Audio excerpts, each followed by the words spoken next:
Oh my god, Ninja Zombie Power Rangers! This show is friggin' awesome! Ladies and gentlemen and others, welcome to Mighty Morphin Power Rangers Season 3.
Season 3 opens on the planet Edenoi, where Alpha was originally built. Count Dragon has enslaved the populace in footage that looks even older than the Zeo Ranger stuff used for Season 1 of Power Rangers.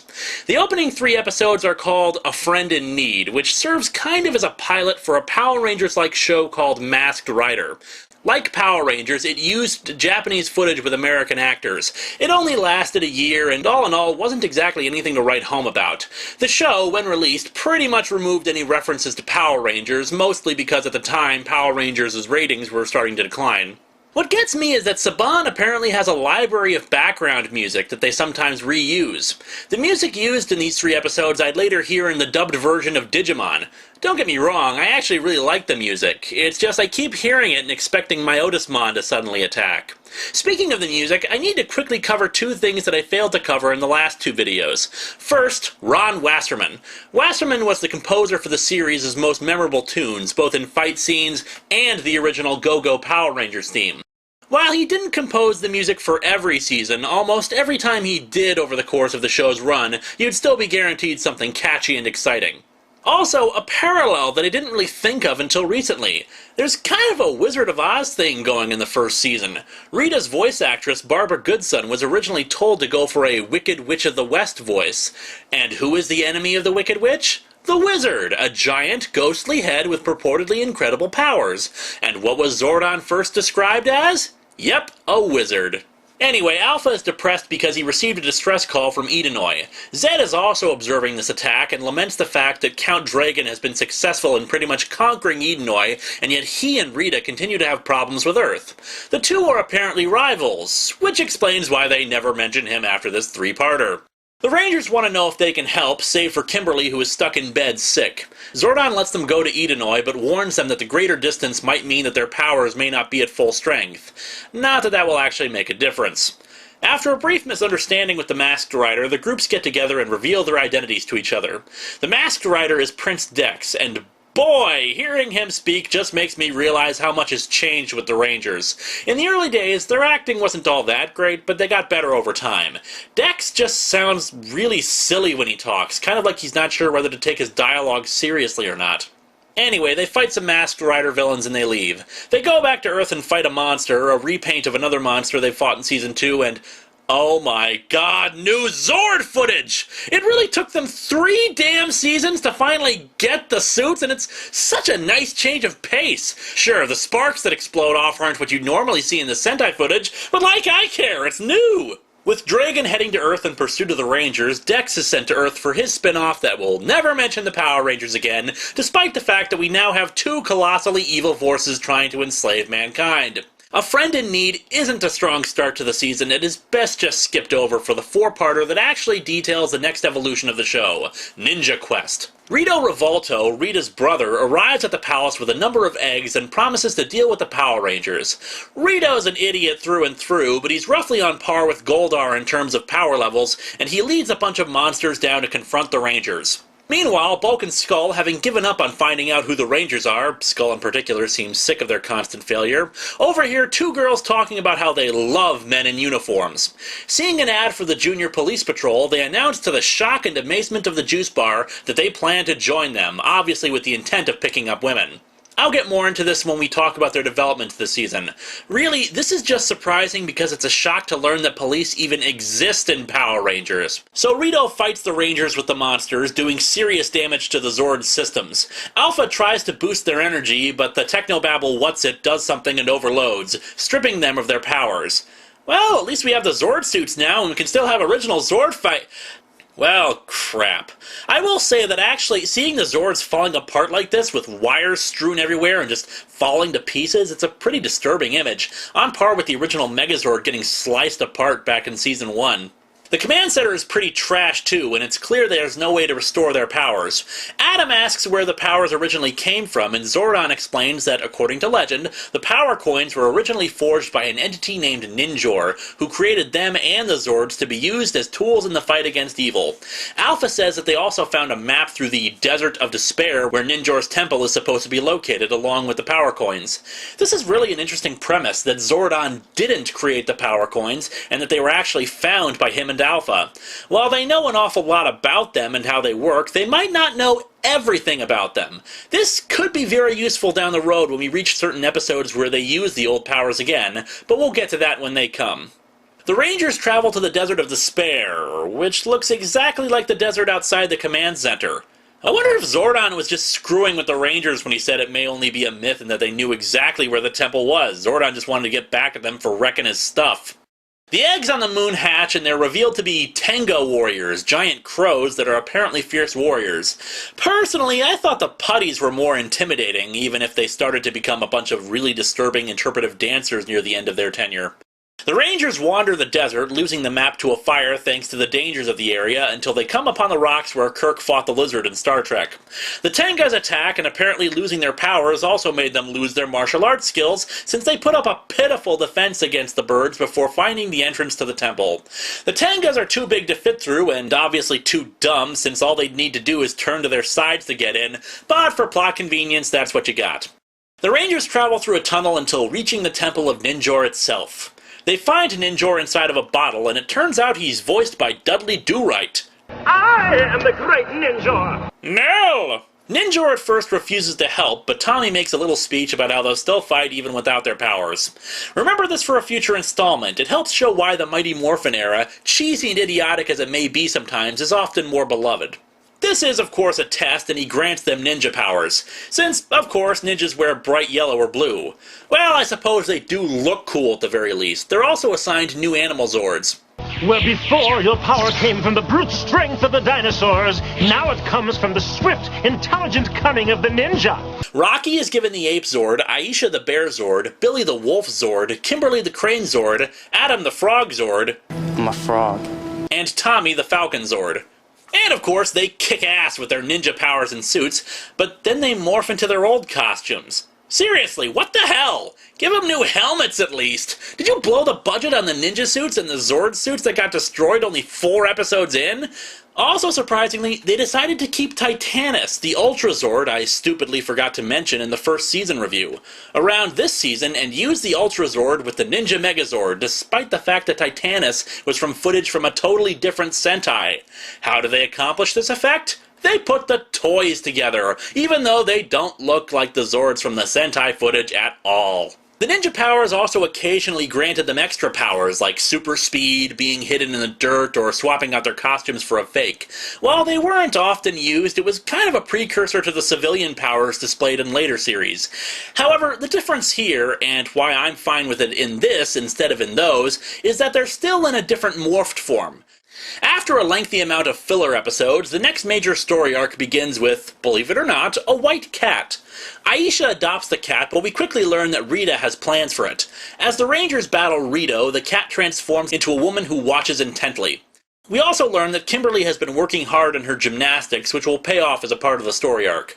The cat, named of course Cat or Catherine, is an Australian teen under Rita's spell. She goes to Tommy to begin this diabolical scheme.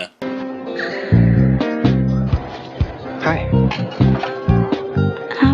I was wondering, I'm new here.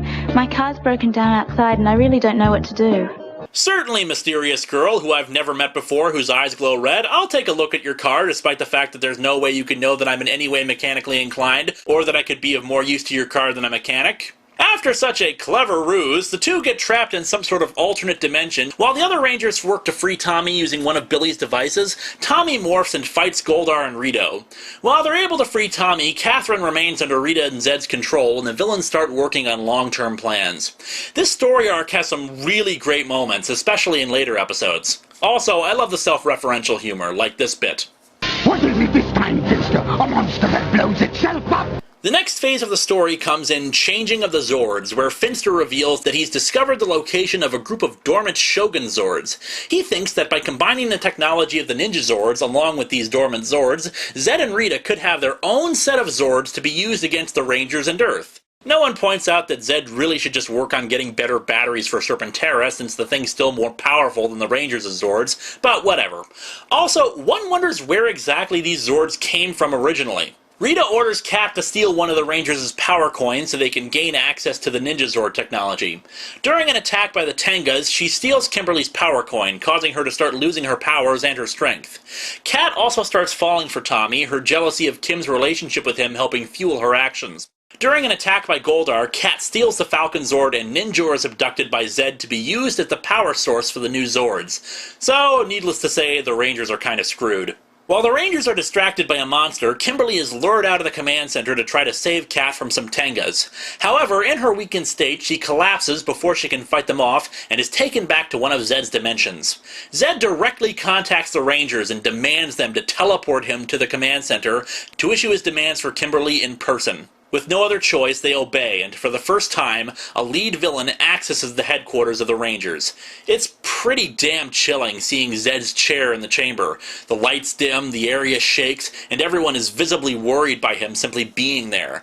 Mind you, Zed's one-liners get pretty tiresome, but the fact that he's actually there is enough. He issues his demands. The Rangers can serve him and to be the pilots of his Shogun Zords, or he'll destroy Kimberly, who is currently having her life force drained by one of Zed's machines. They agree, and he departs triumphantly. Cat, however, is starting to have doubts about her role in evil. Billy is able to locate the dimension that Kimberly is stuck in, but it's beyond their reach to teleport her out of. Instead, they use the portal devices that they had previously used to access the other dimension with the green candle and etc. to get in. Tommy goes in after her, but is confronted by Lord Zed. This three-parter is really the highlight of the season. Besides for a couple of slip-ups, the writing is very strong, and a few very unique things happen, like this scene, the first and only time that Lord Zed ever directly fights any of the Rangers. And while Tommy keeps getting tired and thrown around like a ragdoll, Zed remains strong, even mocking Tommy's constant hi-yahing. It's only thanks to him shattering Zed's staff that he wins, and even then it's more like a stalemate, since it's obvious that if they'd continued, Zed would have mopped the floor with him. As I said last time, Zed's the Emperor and shouldn't have to become involved in directly dealing with things that threaten his empire, but this fight really shows why he was a genuine force to be reckoned with. Billy manages to rewire the Shogun Zord so they obey their commands instead of Zed's. They've won the day, but the Falcon Zord, Ninjor, and the Pink Power Coin are still in Zed and Rita's possession at the end of the three-parter. To save Kimberly's life, Alpha and Zordon cut off her direct connection to her power coin, at least until they can recover it. In the meantime, she'll be able to borrow power from the other Rangers so she can at least morph. Also, apparently the Ninja Zords are inoperable while the Falcon Zord is out of their hands. Not sure why the hell that is, but let's just pretend that makes sense. In what is a really nice touch, Kim and Tommy close out the episode with Kim thinking that it's the end of her career as the Pink Ranger, but Tommy reminds her of how she supported him when he had lost his powers and that he'll do the same for her. Sadly, the filler episode in between the multi-parters is Follow That Cab. All it does in terms of advancing the story is show more of Kat's backstory, as well as show that Kimberly is going to try to meet with an internationally famous gymnastics coach so she can join his team. Kat's showing more and more signs of resisting Rita's control, so Rita zaps her what good with another blast of evil. It also introduces the shark cycles, just in time for kids to have new toys. What fascinates me about this episode is that it's an indication that even the criminals in this city are morons, since a car thief steals Kimberly's car in broad daylight with witnesses passing all around him.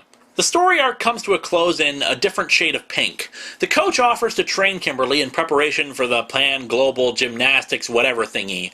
Rita, being the petty villain that she is, dedicates herself to ruining Kimberly's chances with the plan of making her far too exhausted from fighting as a ranger to do so. To show that Kimberly's character has grown, we also see her worry about her duties as a ranger since she has to dedicate a good chunk of her time to training, and Zordon tells her that though he's happy that the team is loyal to their duties as Power Rangers, he never meant to deprive them of their normal lives. Just goes to show how awesome and wise Zordon can be when you're not breaking his stuff. Zed and Rita's attack is actually pretty intelligent as they attack multiple locations at once, forcing the team to split their forces. The Rangers manage to force them all together, but not before needing to pull Kimberly away from her gymnastics.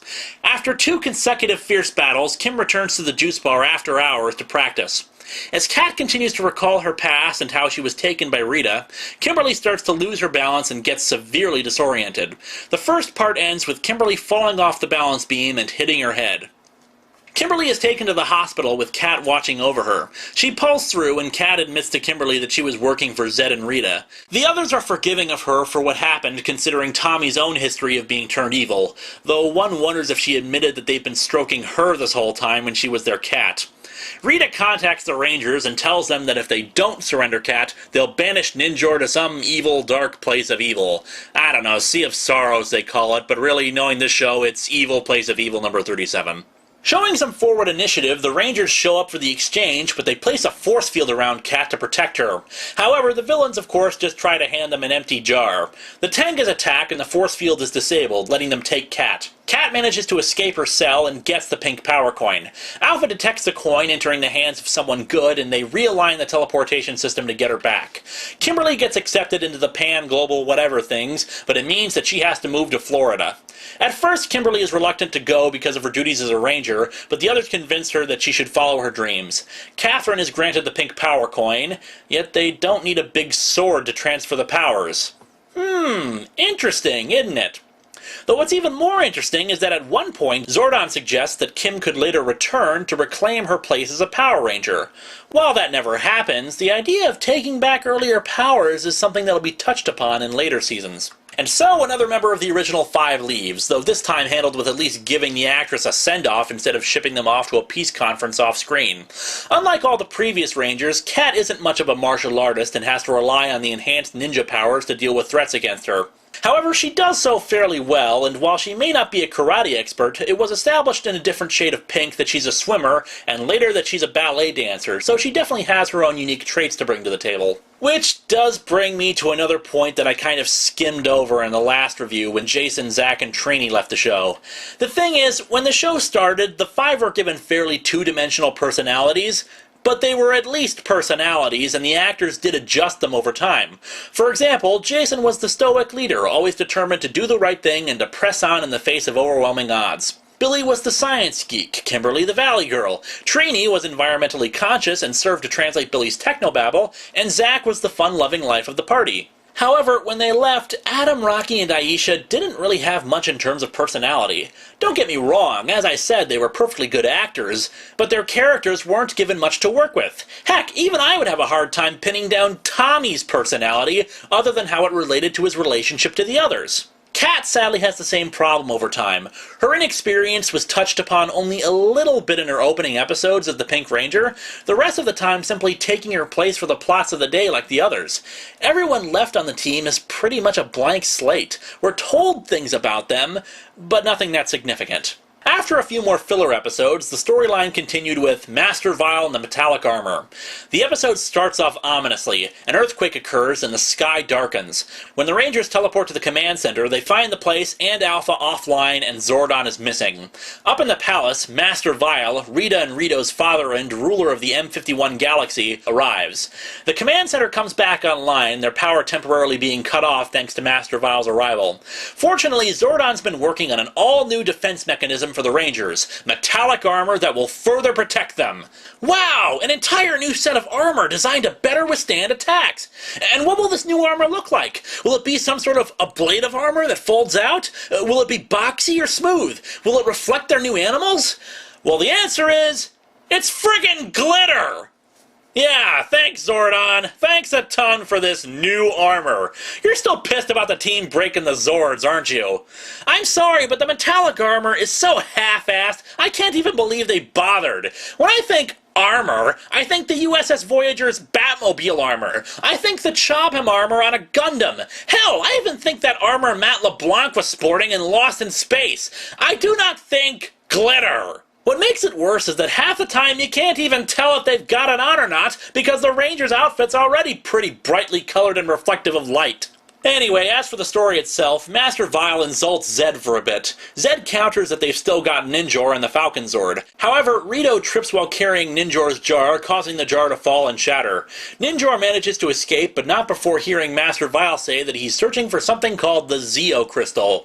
Well, I might as well call it the MacGuffin Crystal. I mean, we know this show, right? Sword of light, sword of power, various bits of technology, and other mystical hoodoo show up all the time, and yet they never have any long-term consequences beyond their initial episode, so I'm sure the same will be for this thing. Ninjor arrives at the command center and updates the Rangers about Master Vile's hope to get the Zeo Crystal. Thousands of years ago, the people of the M51 galaxy hid the Zeo Crystal in the Caves of Deception and put a defensive shield around it so that only those with good and pure hearts could ever touch it.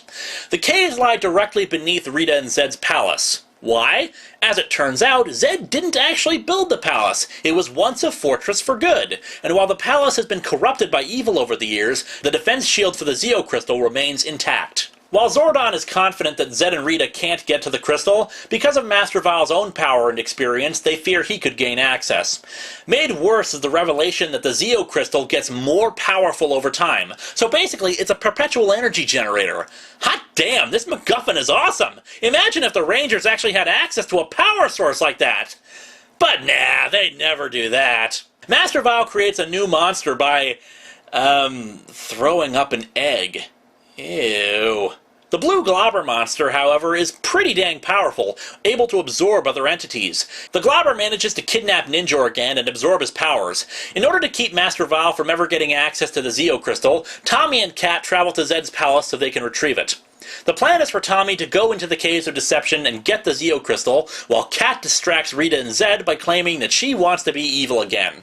Meanwhile, Billy has whipped up a toy Falcon Zord that will allow them to control the Ninja Megazord remotely without the real Falcon Zord. The Globber attacks the city and the rest of the Rangers engage it with both the Shogun Zords and the Ninja Zords. The Globber is of course attacking abandoned buildings since Angel Grove's economy is in such a poor state thanks to all of its constant karate tournaments and community cleanups as opposed to any actual businesses beyond a juice bar. The Shogun Zord's power is absorbed by the Globber, and the Rangers are forced to retreat into the Ninja Megazord. Zed watches Vile succeeding against the Rangers, and is naturally pissed off that after all his plans have failed, he's getting one-upped by a guy who creates monsters by vomiting up eggs. Kat arrives and tells him that she wants to be evil again. To prove that she's serious about being evil, she's forced into the Revilifier, a device that will drain all the good from someone and replaces it with pure evil. Tommy goes down to the caves to get the crystal, since the Zeo Crystal can also be used to reverse the evil energy in Kat. Zed detects Tommy in the caves, but isn't worried because the force field, according to him, should also destroy Tommy because he was formerly evil himself. Tommy fights off several deceptions as he makes his way towards the crystal. The crystal does analyze him, and while it first harms him because of his evil beginnings, it does finally read the good parts of him and allows him to take it. Tommy frees Kat as well as the Falcon Zord, teleporting away. However, things aren't going well for the other Rangers. While the Falcon Zord does help things, the Globber survives the finishing move of the Ninja Mega Falcon Zord and incorporates parts of Ninjor into itself. The Shogun Megazord's power starts to restore, aiding in the fight. However, because the monster is tied into Ninjor, he feels the attacks inflicted on the monster. The Rangers fear defending themselves, and the Zords fall, their energy fully absorbed by the Globber. The Globber proceeds to absorb the Rangers' power, and not even their magic glitter can help them. With the Zords down, Vile is able to take the Zeo Crystal, while the Rangers retreat back to the command center. The rest of the evil forces celebrate, though Zed mopes about the fact that Vile succeeded where he failed. Vile, being the notoriously evil force that he is, commandeers the juice bar so that he can throw a party. This is just surreal. I'll have a hot sundae with everything on it, and don't hold back on the jalapenos, you hear? Rito Revolto, party king and dancing fool. Let's mambo. Hey, where's my drink? Come on, drink! Ah, finally!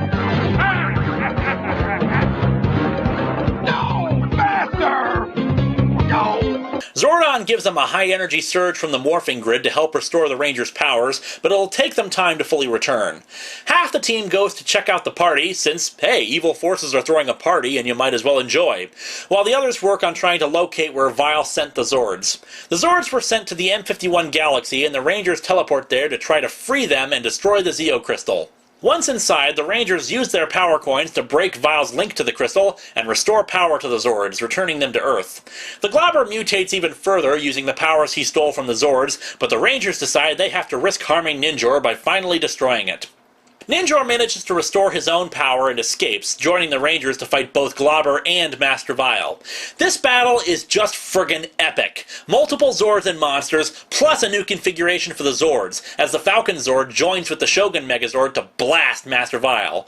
While Vile survives the assault, he retreats and decides to stick around to help defeat the Rangers in his bitchin' Skull spaceship. The Rangers decide to break the crystal into pieces and scatter them throughout time so that Vile can never get them.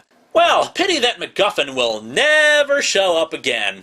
While the metallic armor crap was stupid, this was a pretty solid three-parter, resolving several storylines while starting the one that would end the season. There was once more filler episode between this and the next multi-parter, and really its only purpose is to once again remind us of Bulk and Skull's musical talent.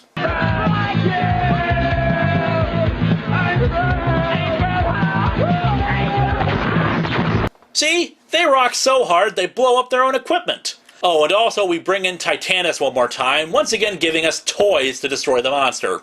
Vile's next plan is to use a mystical orb to reverse the Earth's rotation and make it spin back in time, using the same kind of bogus science from the first Superman movie when it comes to Earth's rotation somehow meaning something when it comes to time. Zed of course points out that he's done this plan already and it failed, but that doesn't discourage Master Vile. The Rangers arrive too late to stop the Orb of Doom from being planted, and time reverses, reverting the Rangers to children as before. Unlike last time, however, they retain their memories of being Power Rangers, but of course they can't morph. In the wake of their apparent victory, Zed, Rita, Goldar, and Rito arrive on the planet and grow, attacking the city themselves. Now begins a plot that some people have called a miniseries separate from the season because the theme song changes, but I still count it as part of Season 3, the Alien Rangers saga. The kids are unable to contact Zordon and try to reach the command center on foot. However, before that, we get a series of antics involving the kids getting taken in by the police to protect them, and all I can say is that I'm still in shock that the city has any cops. Meanwhile, Rito and Goldar are instructed to go to the command center and plant an implosion device that will wipe out Zordon as well as the morphing grid. Oh, and get this, the command center has been out of power because it's been returned to an earlier point in time along with the world. And it turns out the power was shut off because the console was unplugged at the time so that they could use a vacuum cleaner. I'm dead serious. You know, it's not every TV show that can alternate between giant evil forces annihilating a city and the antics of a subpar 50s sitcom. No wonder Zordon can be an asshole sometimes when this sort of crap is going on. Anyway, with power restored, the kids are retrieved and they hatch a plan. While the Rangers' powers are out, they're not the only Power Rangers in the universe. They send out a distress call to the Power Rangers from the planet Aquitar, an ocean world where... Wait a second, Kid Rocky just mentioned Edenoi! What the hell? That wasn't wiped from canon? If it hasn't, then where the hell is Count Dragon during all this crap? Whatever. Anyway, they contact the Equitians, who answer the call and come to help. The Alien Rangers have some of the most annoying voices ever, with some kind of weird filter effect done to simulate them as they would speak underwater, yet they use it even when out of the water, which makes it difficult to understand them sometimes. But considering it's a temporary arrangement, it's fine. The Alien Rangers bring their own Zords along, given to them by Ninjor long ago. Ninjor is also absent for the rest of the series, sadly, explaining that they won't discover the temple for several years. Of course, this kind of time travel stuff opens up plenty of plot holes, including the fact that they have access to the Shogun Zords, despite the fact that those won't get discovered for several years as well. While Alpha goes out to disarm the implosion device, Master Vile assembles monsters from throughout the universe to launch a final assault on Earth. However, the Alien Rangers are more than a match for the monsters. In the wake of his latest defeat, Master Vile decides to return to his home galaxy. Lord Zed expresses his happiness about being in charge again, with his expected level of restraint and subtlety. Yes! I never thought I would be happy to see the goody goods triumph, but Goldar, I am very, very happy! Billy and the Equations develop a device utilizing the Rangers' power coins to restore them to their proper ages. They test it on Billy and return him to normal, but an attack by Rito and Goldar stops them from restoring the others. Instead of doing the sensible thing and teleporting back to the command center, they run off and get cornered, the regenerator and the coins being taken. Zed and Rita annihilate the power coins, reducing them to dust. So, once again, the Rangers are screwed. Eventually, Zed sends Rito and Goldar to the tunnels beneath the command center to plant a bomb to finally blow up the command center without robots disarming it. Zordon's been busy as well and has finally come up with a plan to restore the world to its proper time as well as give the Rangers new powers. He plans to use the MacGuffin crystal. Wait a second, the Zeo crystal? You mean it actually has some significance? Yes, in a brilliant move, the writers established the Zeo Crystal early so the viewers knew what they were talking about, and are going to use it to set up the next season. The 5 unrestored kids will be sent through time to locate their own Zeo subcrystal and return them to the command center. For some reason, the Zeo crystals have locked onto each of the Rangers' heritage and ancestry, and they must overcome personal issues, blah blah blah, heart of the cards. The season comes to a close in the 2-part Hog Day afternoon. Rita and Zed summon their equivalent from Aquitar named Hydro Hog to deal with the alien Rangers. Meanwhile, Goldar and Rito, after several episodes of wandering around the tunnels under the command center, finally place their bomb under it. Rita instructs them to steal the Zeo crystal once it's assembled. Aisha, during her quest, decides to stay in the alternate time period to help the animals suffering from a plague with her veterinary skills, established earlier in the season, while letting a local girl named Tanya take her part of the Zeo subcrystal back to the Rangers. It's a major disappointment to see her character kinda shoved aside like this without even letting the actual actress for Aisha have a proper send-off. Kimberly got a storyline, while Aisha's last episode got her at a carnival. Well, actually, I suppose that could have been worse then. Hydro Hog, since he's the equivalent of Zed and Rita, is actually pretty damn powerful to the point where he actually stops the Shogun Zords' finishing move. However, that reaches an anticlimax when they use the Shogun Mega Falcon Zord to defeat him. I don't know if it completely destroys him or sends him home, but hey, it resolves the episode. Of course, leaving Aisha where she is screws with the time stream a bit, but whatever. The Zeo Crystal is fully assembled and the time stream is returned to normal, bringing everyone back to their proper ages. They bid farewell to the Equation Rangers and celebrate being back to normal. However, their victory is short-lived. Goldar and Rito immediately come up from under the command center, swipe the Zeo Crystal, and teleport away. The bomb goes off, causing the command center to start exploding. Billy tries to help protect things, but he gets a face full of energy, and Alpha teleports the Rangers out of the command center. And so the season, along with Mighty Morphin Power Rangers, ends with the command center blowing up. Thematically, of the 3 seasons of Mighty Morphin, Season 3 is the weakest. It does retain the elements of magic versus technology that were present in the previous 2, but they're downplayed. Billy still uses many devices to combat Rita and Zed, but a lot of them are focused near the end of the season when he's trying to devise various ways to keep the alien Rangers hydrated. However, despite the weak theme, Season 3 is arguably the best of the 3 in terms of writing. There were far few filler episodes than the first 2 seasons, and the storylines, while occasionally delving into the realms of the goofy, were pretty strong and were great at keeping the viewers' attention. Some have complained that the season contained far too many multi-parters and the changing status quo was a turnoff, but personally I liked it. There was enough filler for a status quo to actually exist at times, but not so many that the season would get dull. The first time a Ranger is severely injured to the point where they need to go to a hospital is done, and the cliffhanger ending guaranteed that people would tune in for the next season. People have said that when Rita and Zed got married, it ruined Lord Zed, basically turning him into a second banana loser that often took the back seat to other villains.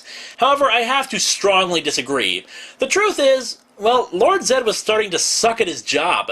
Don't get me wrong, he was still as menacing as before, but he was falling into the same rut that Rita had fallen into. He would make a monster, send it out, and it would be defeated in 10 minutes. The truth was that as time went on, he was simply not succeeding as a villain. But then Rita and Zed got married. Now, while Zed's personality did change a bit, it wasn't really all that different. He was still angry at failure, and their strategies against the Rangers became more elaborate, though with the occasional stupid one that always crops up when you're trying to come up with plans on a weekly basis to eliminate your enemies. However, despite him cracking a few more jokes and acting in a slightly more silly manner in his gesticulations, he wasn't that different, And really, what was on Zed's list of successes while he worked solo? He destroyed the Green Ranger powers. Okay, fair enough. What happened when he married Rita? They destroyed the original Zords and powers, destroyed the new Zords and powers, including crushing the power coins, entered the command center and almost killed Kimberly, for that matter blew up the command center, took Ninjor prisoner, and later helped destroy the Machine Empire. I hate to say it, people, but Zed was better off with Rita than without her. Bulk and Skull start demonstrating more of a sense of responsibility and morality in this season. Yes, they do bumble around quite a bit and still verbally make fun of the teens, but here they actually start caring about what they're doing. For example, while they mock an inscription on Adam's lamp, they genuinely show concern and realize that they almost damaged Adam's family heirloom when Bulk accidentally drops it. While some of the time it's simply fear of retribution from Lieutenant Stone, other times it looks like they genuinely care about helping people now that they're in a position of authority. For example, there's this really inspired bit where they spot what looks like a group of kids drowning. We gotta save him! Hold on, kids! We'll save you!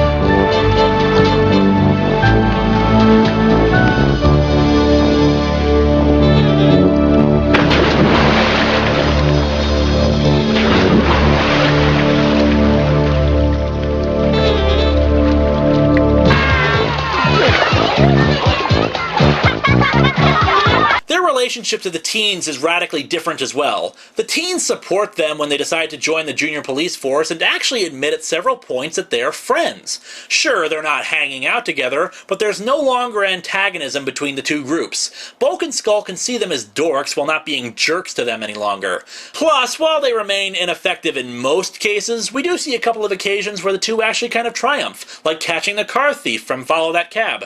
There are a lot of good Bulk and Skull bits this season, including their training to become junior police officers, along with a catchy tune that sadly hasn't ever been released. I so want a copy of this song. Adding Lieutenant Stone, the police officer who trains them, created some new dynamics to their situations.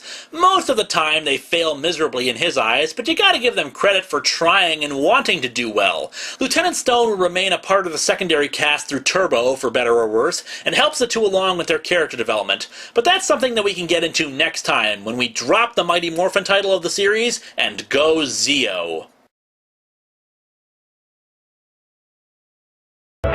Did Master Val really win? You decide.